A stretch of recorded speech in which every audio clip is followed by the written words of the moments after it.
Good morning. It is the fourth and final, sadly, day of the Kawasaki long weekend. We're about to go watch these super bikes, so this is going to be a very quick review.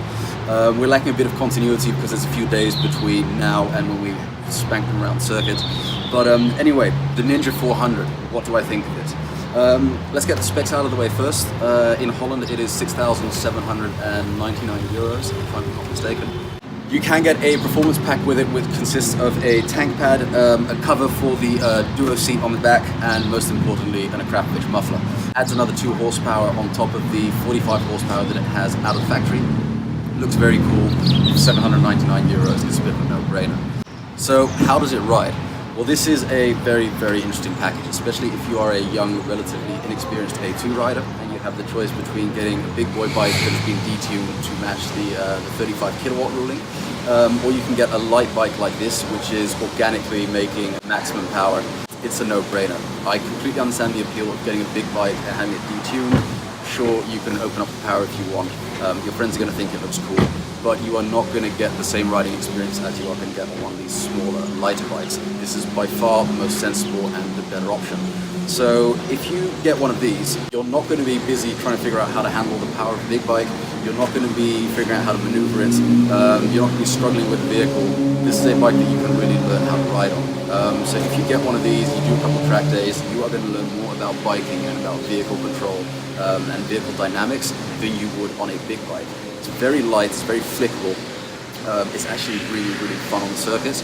And even in town, even in the Spanish hills, at no point did I feel it was lacking in power. So it's a very, very complete package. The suspension's really good. Took it on the circuit, at no point did I feel it's lacking in feedback. It's plenty for in town as well. It's quite firm, yet still supple in the sense that it absorbs everything, you know what it's doing. It's a very nice ride. The engine is very cool in the sense that it's almost flat with regards to power delivery. It's extremely, extremely linear. So almost from idle you can drive around, and there's no whoosh of power. It's very manageable, very predictable, and it's very, very consistent throughout the entire RPM rate. It revs to about 11,000 RPM. Actually sounds quite good as well, which is cool, especially if you get the Kawasaki one. It sounds like it's a lot bigger than 400cc.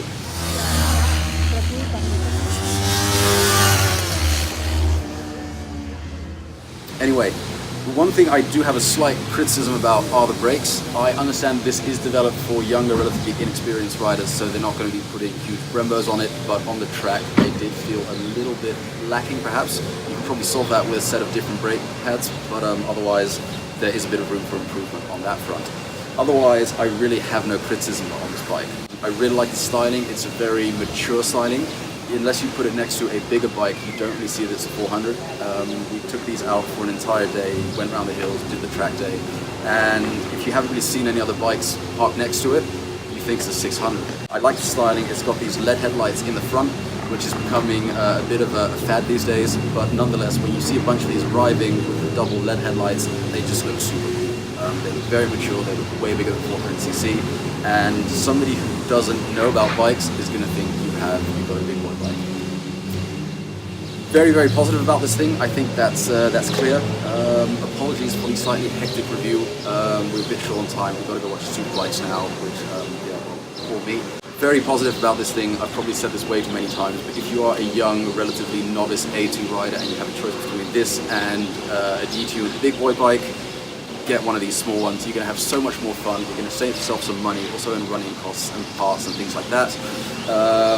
Thrash it, spank it around wherever you live, and you'll have an absolute blast of a time. It is definitely the better choice. Big thank you to Kawasaki. This is the last video we'll be doing with them. Had an awesome weekend. It's time to watch the super bikes. So yeah, until then.